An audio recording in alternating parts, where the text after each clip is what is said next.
The Academy of Mockery, the morning light of twin suns, filtered through the crystalline domes of the Zephyrian Advanced Learning Institute, casting rainbow patterns across the polished floors. Students from dozens of species moved through the corridors, with the confident stride of the galaxy's intellectual elite. This was where the brightest minds from across the known systems came to study, to debate, and to shape the future of galactic civilization. But today, like many days before, the conversation in the Eastern Wing had taken a familiar, mocking turn. Crix adjusted his crystalline form, the geometric patterns across his translucent body shifting to display his amusement. As a Zeranite, he could literally shine with superiority, and right now, his internal light pulsed with condescending laughter. Beside him, Vala's tentacles writhed in what passed for giggles among her Aquarian people, while Zeth's iridescent wings fluttered with barely contained mirth. "Did you access the archived human diplomatic recordings again?"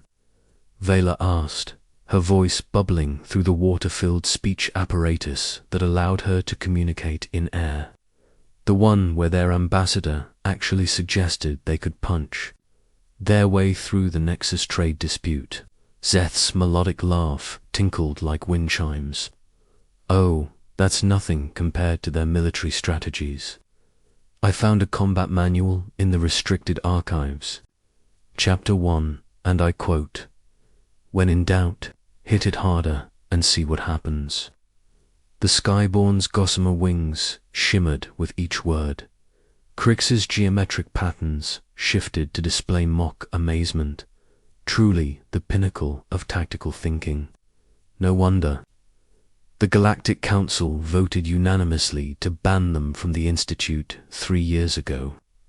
Can you imagine trying to have a civilized discussion about quantum economics with beings who think the solution to everything is applied force? The 3 students had made this their daily ritual.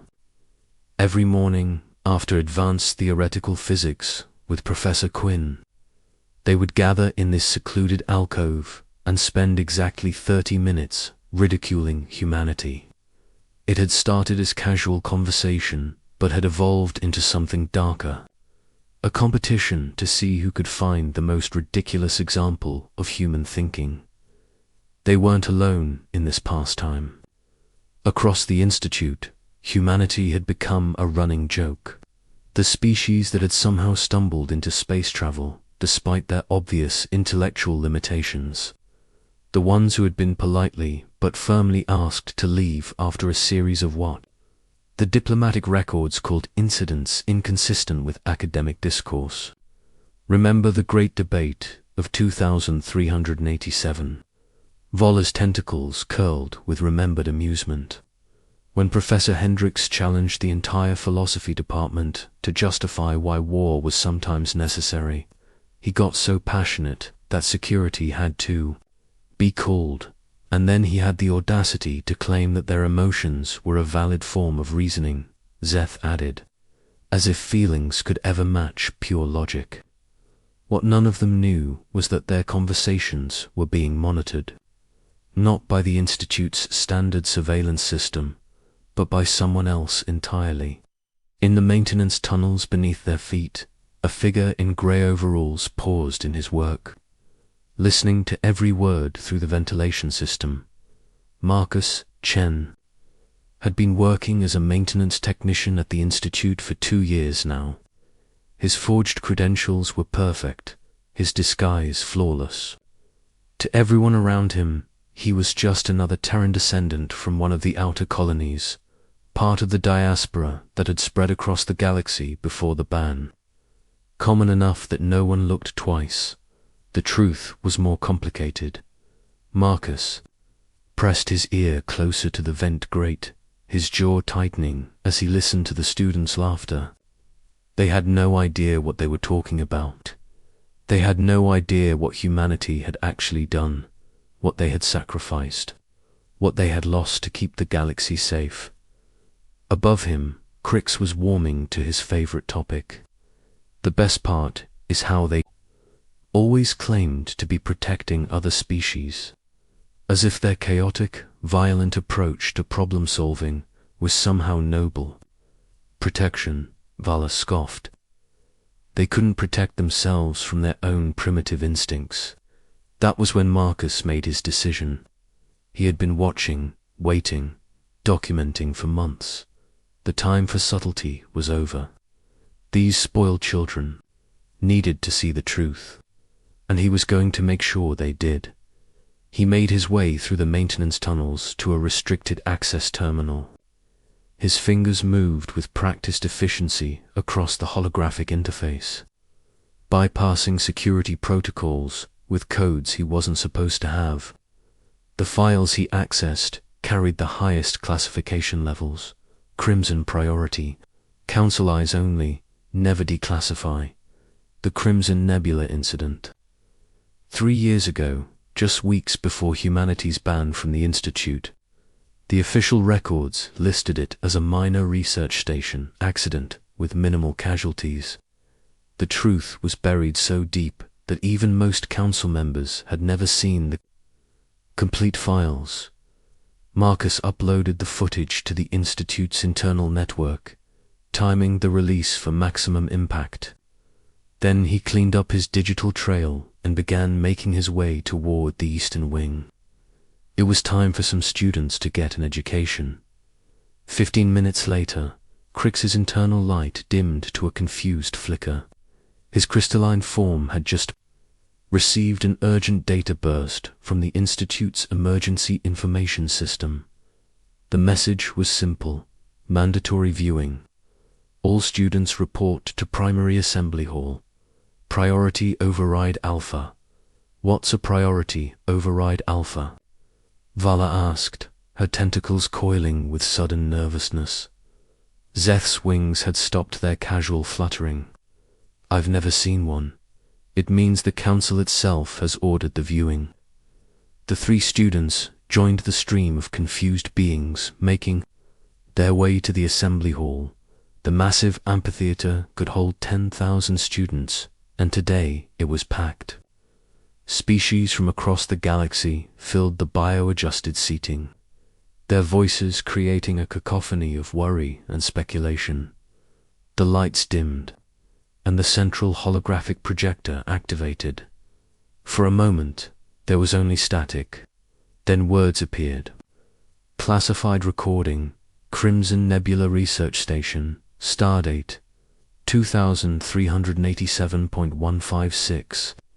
Crix felt his crystalline matrix vibrate with anticipation. Whatever this was, it was clearly important. Around him, students from dozens of species leaned forward in their seats. The static cleared, and suddenly they were looking at a research station floating in the crimson-tinged clouds of a nebula.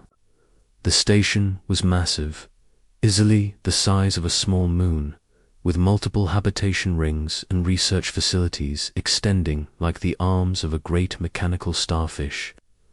"This is Dr. Yilan Oriv, Station Commander," a voice spoke from the recording. The image shifted to show a tall, elegant Solarian, her blue skin marked with the intricate tattoos that denoted scientific achievement. "We are beginning Phase 3 of the Nebula Core Sampling Project. All departments report ready." Vela's tentacles twitched with interest. She knew about the Crimson Nebula Project. It had been a massive undertaking, with researchers from 40 different species working together to unlock the secrets of one of the galaxy's most mysterious stellar phenomena. The recording continued, showing the normal operations of the research station. Scientists from dozens of species worked together in gleaming laboratories, collecting and analyzing samples from the nebula's heart. It was exactly the kind of cooperative, rational approach to problem-solving that the Institute prized. Then, everything went wrong. The station shuddered, and alarms began blaring. The holographic display filled with urgent status reports. Gravitational anomaly detected. Nebula core destabilizing. Station drift toward anomaly increasing. Dr. Orof's calm voice turned sharp with command. All non-essential personnel, 2 evacuation pods. Research teams, secure your data and prepare for emergency departure. But it was already too late. The gravitational anomaly had grown beyond all predictions, creating a massive distortion in space-time that was pulling the station inexorably toward the nebula's unstable core. The evacuation pods launched, but many were caught in the gravitational field and torn apart. Crix watched in growing horror as the situation deteriorated. This wasn't just a research accident. This was a catastrophe that threatened the lives of thousands of the galaxy's brightest minds. Emergency transmission. Dr. Orof's voice was tight with controlled panic. This is Crimson Station to any vessels in range. We have lost main engines and are being pulled into the nebula core. Estimate total station loss in 47 minutes. Repeat, we need immediate assistance. The response came from the Galactic Council fleet. Crimson Station, this is Admiral Thyrix, aboard the dreadnought Eternal Vigilance. We are receiving your distress call, but our gravitational calculations indicate any rescue attempt would result in the loss of our vessels as well. We cannot risk it. More transmissions followed. Ship after ship, each with the same message. The risk was too great. The math was clear. A rescue attempt would only add to the casualties. The students in the assembly hall watched in stunned silence as species after species, government after government, made the cold, logical decision to abandon the station to its fate. Then a new voice cut through the communications chaos. Human, male, tired but determined, asterisk. Crimson Station, this is Captain Jake Morrison aboard the cargo hauler Defiant Dream. We've been monitoring your situation. Hang tight, we're coming for you. Dr. Orof's response was immediate. Captain Morrison, you cannot attempt a rescue. The gravitational forces will destroy your ship. Maybe, the human voice replied, but we're going to try anyway. Crix felt his internal light flicker with confusion. This didn't make sense. The humans were supposed to be irrational, yes, but this was beyond irrational. This was suicide. Captain Morrison, Admiral Thyrix's voice cut in, sharp with authority. You are ordered to maintain safe distance. Do not approach the station. With respect, Admiral, came the human reply. I don't take orders from people who abandon their own citizens to die. The holographic display shifted to show a ship approaching the station. It wasn't a military vessel or even a proper rescue ship. It was exactly what the human had said a cargo layer designed for moving freight between systems. It was less than 1/100th the size of the research station, a tiny mote approaching the mouth of hell. This is insane, Zeth whispered, his wings trembling. They're going to die for nothing. But the students were about to learn that humans had a very different definition of nothing. The Defiant Dream began its approach, and immediately the gravitational forces began tearing at its hull. Warning lights flashed across its bridge as systems failed one by one. Through it all, Captain Morrison's voice remained steady. Crimson Station, we're going to try to get close enough to extend our emergency umbilical. You'll need to evacuate in groups of 50. Our ship can't take more than that at once. Captain, Dr. Orof's voice was filled with desperate hope and terror. Your ship is already showing structural damage. You cannot make multiple trips. We'll make as many as it takes. What followed was the most harrowing 43 minutes. In recorded galactic history, the Defiant Dream made 7 trips, each one deeper into the gravitational anomaly, each one tearing the ship further apart.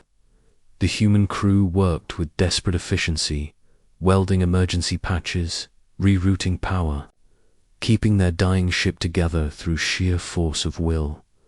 On the fourth trip, their main engine exploded. On the fifth, their life support failed.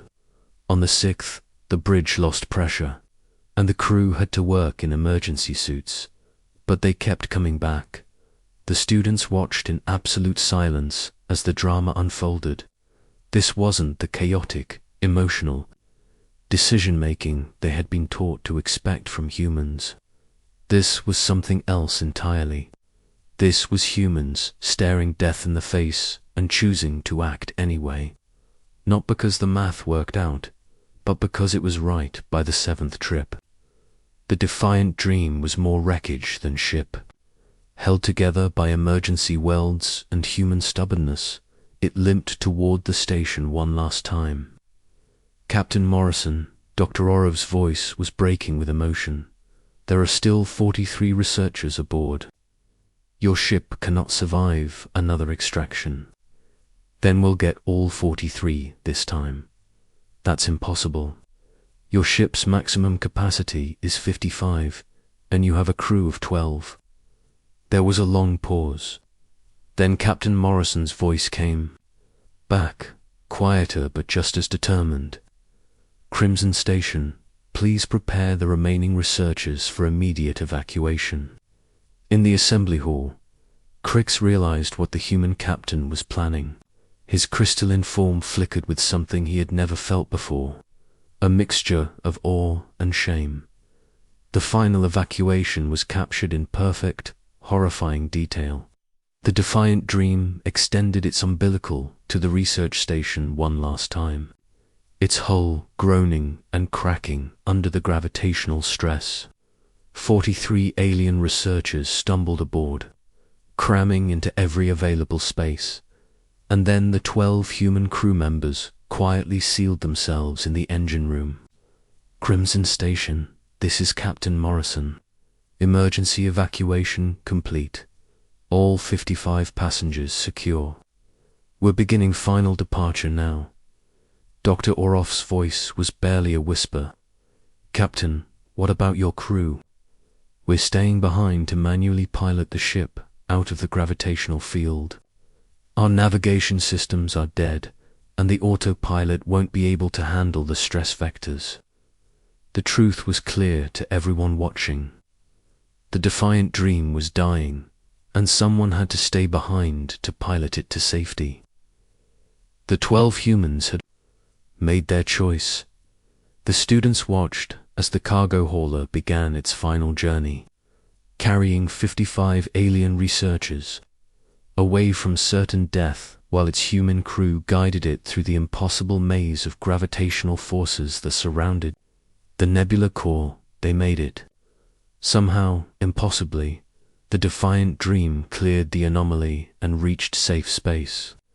The passengers were rescued by Council fleet vessels. The research data was preserved. 55 of the galaxy's brightest minds lived to continue their work. The Defiant Dream and its crew were never seen again. The holographic display faded to black, leaving the assembly hall in absolute silence. 10,000 students from across the galaxy sat in stunned quiet, trying to process what they had just witnessed. Crix felt his internal light dim to almost nothing. His crystalline matrix, which had always pulsed with confident superiority, now felt cold and brittle. Beside him, Vala's tentacles had gone completely still, and Zeth's wings hung limp at his sides. They had spent 3 years mocking humanity, 3 years laughing at human emotion, human irrationality, human chaos. They had convinced themselves that the ban was justified, that humans were too primitive for galactic civilization. Now they understood the truth. Humanity hadn't been banned because they were inferior. They had been banned because they made everyone else feel inferior. In the maintenance tunnels below the assembly hall, Marcus Chen allowed himself a small, grim smile. The first part of his mission was complete. The students had seen the truth. Now came the hard part. Living with it, the truth. Unveiled, the silence in the assembly hall stretched on for what felt like eternity. 10,000 of the galaxy's most privileged students sat motionless, their minds struggling to reconcile what they had just witnessed with everything they thought they knew about humanity. Krix was the first to move. His crystalline form flickered with unstable patterns as he rose from his seat, then sat back down, then rose again. The geometric shapes within his translucent body couldn't seem to settle on any configuration. He had built his entire identity around intellectual superiority, and in the space of 43 minutes, that foundation had cracked. "They died," Vela whispered, her tentacles barely moving. "They died to save people who voted for their banishment." As their wings trembled against his back. Dr. Orif. Wasn't she one of the council members who signed the Human Exclusion Act? The question hung in the air like a poisonous cloud. Yes, Dr. Yilan Oriv had indeed been one of the most vocal supporters of humanity's ban from the Institute. She had given speeches about human unpredictability, their emotional decision-making, their unsuitability for civilized galactic society, and 12 humans had died saving her life. Around them, other students were beginning to stir. Conversations started in hushed whispers, then grew louder as the initial shock began to wear off. But these weren't the usual, confident discussions that filled the Institute's halls. These were the halting, confused words of beings whose worldview had just been shattered. There has to be more to the story, a Centaurian student insisted to his companions. Humans don't just sacrifice themselves for strangers. There must have been something in it for them. But even as he spoke, his voice lacked conviction. The footage had been clear, unedited, impossible to misinterpret. 12 humans had given their lives to save 55 aliens, expecting nothing in return. At the front of the assembly hall, Dean Arcturus took the stage. The ancient Valdorian's usually imposing presence seemed diminished somehow, his tentacled face bearing an expression of profound discomfort. "Students," his voice resonated through the hall's acoustic systems. "What you have just witnessed was classified at the highest levels for compelling reasons. The Crimson Nebula incident represents a complex situation that required careful consideration by the Galactic Council. Complex."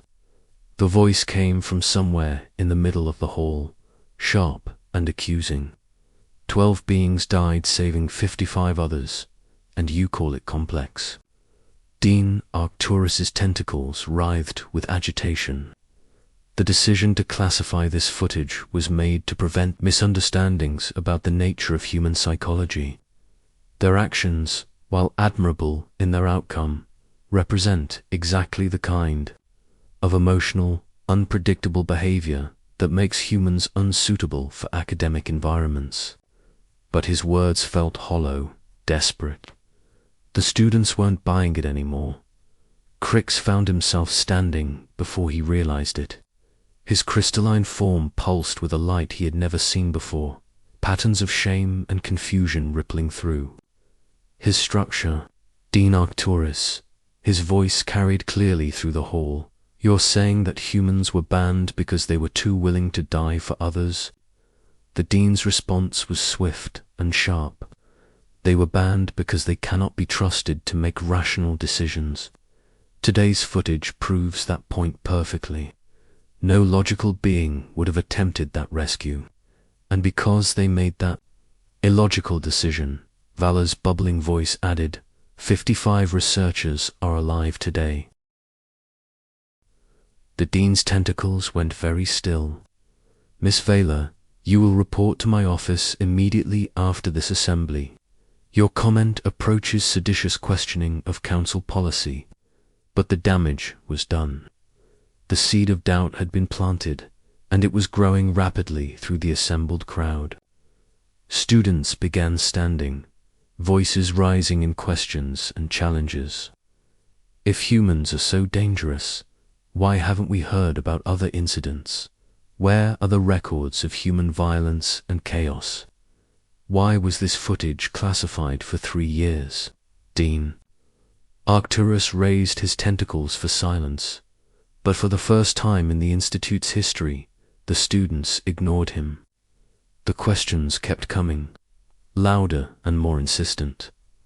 That was when Marcus Chen made his appearance. He emerged from a maintenance access panel near the front of the hall, his grey coveralls and tool belt marking him as service staff. Under normal circumstances, no one would have paid him any attention. But these weren't normal circumstances, and when he began walking calmly toward the stage, every eye in the hall followed him. "That's enough," he said, his voice somehow carrying to every corner of the massive amphitheater without amplification. Dean Arcturus turned toward him, tentacles flaring with indignation. "Security, remove this individual immediately." But no security came. Marcus had made sure of that by temporarily disabling their communication systems. He continued walking toward the stage, his movements deliberate and unhurried. "Students of the Zephyrian Institute," he said. And now there was something in his voice that commanded attention, an authority that had nothing to do with academic rank or species superiority. "You want to know why that footage was classified? You want to understand why humans were really banned from your precious institution?" He reached the stage and climbed the steps, ignoring Dean Arcturus's sputtering protests. When he turned to face the assembled students, his expression was calm, but his eyes burned with a cold fire. "My name is Marcus Chen. I am a human being, and I have been living among you for 2 years." The revelation hit the assembly hall like a physical blow. Students recoiled in their seats, some crying out in alarm, others simply staring in shock. A human here now, living among them undetected. Dean Arcturus's tentacles went rigid with fury. "Impossible. All humans were expelled. We have genetic scanners, identity verification protocols." Marcus smiled, but there was no warmth in it. "Your protocols are designed to catch beings who want to be caught. They're useless against someone who knows how to disappear." He turned back to the students, his voice carrying easily through the stunned silence. "You want to know why humans were banned? It wasn't because we're violent. It wasn't because we're irrational. It was because we make you uncomfortable." "That's not true," a student called out, though his voice wavered with uncertainty. "Isn't it?" Marcus's gaze swept across the hall. "You've spent 3 years mocking us, turning us into a joke, convincing yourselves that we were inferior. But deep down, you knew the truth. You knew that when the real test came, when lives were on the line, humans would act while you would. Calculate." He gestured toward the now dark holographic display. Captain Morrison and his crew had 47 minutes to make a decision. They didn't form committees. They didn't run probability analyses. They didn't debate the philosophical implications. They saw people in danger, and they acted. Crix felt his crystalline matrix vibrate with shame. Every word was true. He had spent countless hours mocking human decision-making, but when had he ever made a decision that mattered? When had any of them? "The Crimson Nebula incident wasn't an isolated case," Marcus continued. "It's what humans do. It's who we are, and that terrifies you because it shows you who you're not." Dean Arcturus had recovered some of his composure. "Even if what you say is true, it doesn't change the fact that human behavior is unpredictable. You cannot build a stable civilization on emotional decision-making. Marcus turned to face the Dean directly. Tell me, Dean Arcturus, in your 300 years of life, how many times have you put yourself at risk to help a stranger? The Dean's tentacles writhed uncomfortably. That's not. The question is irrelevant, is it? Marcus's voice grew harder. Because I can tell you exactly how many times humans have done it. Would you like to see the records? Before anyone could respond, Marcus activated a personal holoprojector. The air above the stage filled with images, thousands of them, scrolling past in an endless stream. Humans pulling aliens from burning buildings. Human doctors working in plague zones. Human engineers staying behind to manually shut down failing reactors while everyone else evacuated. These are the classified files, Marcus said as the images continued. Every incident the Council buried. Every act of human heroism that was deemed inappropriate for public knowledge. We've been saving your lives for decades, and you thanked us by voting us out of civilized society. The images kept coming. Humans diving into toxic oceans to rescue stranded research teams. Human pilots flying suicide missions to stop runaway freight haulers from hitting populated stations. Human soldiers throwing themselves onto explosive devices to shield alien civilians. Vela's tentacles were shaking violently. How many humans have died for us? Marcus's expression grew distant. In the last 50 years, approximately 43,000. They died in industrial accidents they could have avoided, in rescue missions they weren't asked to perform, in wars they had no stake in. They died because other people needed help, and humans can't walk away from that.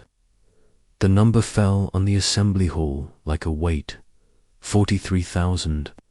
More than the entire student body of the Institute. More than the population of some worlds. And this is why you were banned. Zeth's voice was barely a whisper. This is why we were banned, Marcus confirmed. Because every time a human died, saving an alien life, it reminded you of how few times you've been willing to do the same. It became easier to exile us than to look in the mirror. Dean Arcturus's tentacles lashed with desperate anger. You're oversimplifying a complex political situation. The Council had valid concerns about human integration into galactic society. The Council had valid concerns about their own inadequacy, Marcus shot back. So they removed the comparison. He looked out over the assembled students, his expression softening slightly. But you know what the real tragedy is? It didn't work. You can ban humans from your institutions. You can erase us from your history books. You can pretend we don't exist. But you can't erase the truth. You can't make yourselves into the heroes of stories where you stood by and did nothing. The hall had gone completely silent again. Students sat frozen in their seats, some openly weeping, others staring at their hands as if seeing them for the first time. Crix stood slowly, his crystalline form pulsing with patterns of profound sadness and shame. What do we do now? He asked, his voice barely audible. How do we live with this knowledge? Marcus studied him for a long moment. You learn, he said finally. You grow. You become better than you were. But how? Vala's tentacles writhed with desperate confusion. How do we become like humans? How do we learn to sacrifice ourselves for others? You don't, Marcus replied. You can't become human. But you can become something better than what you are now. You can choose to act instead of calculating. You can choose courage over comfort. You can choose to be worthy of the sacrifices that have been made for you. He turned to address the entire hall one final time. The humans who died at Crimson Nebula didn't know their actions would be classified. They didn't know their sacrifice would be hidden from history. They saved those researchers because it was the right thing to do, not because they expected gratitude or recognition. Marcus began walking toward the edge of the stage. You want to honor their memory? Stop mocking what you don't understand. Start asking yourselves what you're willing to die for. Start asking yourselves what you're willing to live for. He paused at the edge of the stage, looking back one final time. And maybe, just maybe, start asking yourselves if the galaxy might be a better place with humans in it rather than without them. With that, he dropped down from the stage and walked calmly toward the exit. No one tried to stop him. No one called for security. They simply watched as the human who had been living among them undetected for 2 years walked out of their lives as quietly as he had entered them.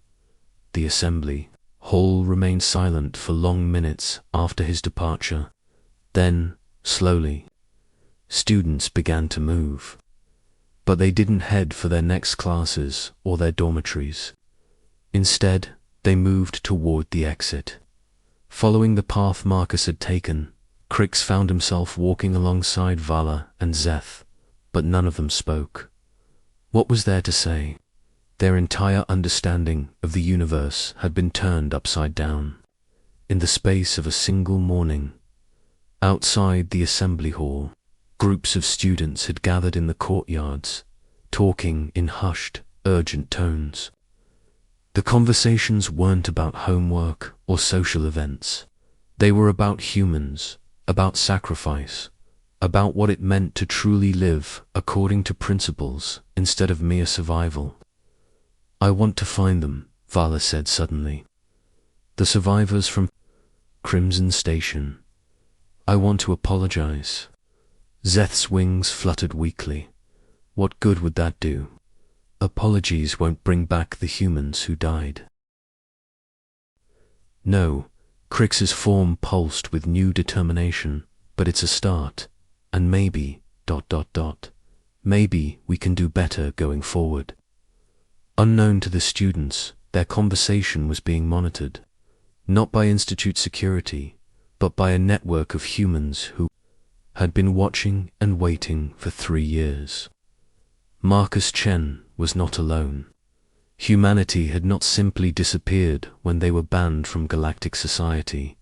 They had gone underground. In hidden bases scattered across the galaxy, humans continued their work. They monitored alien societies, prevented disasters, saved lives.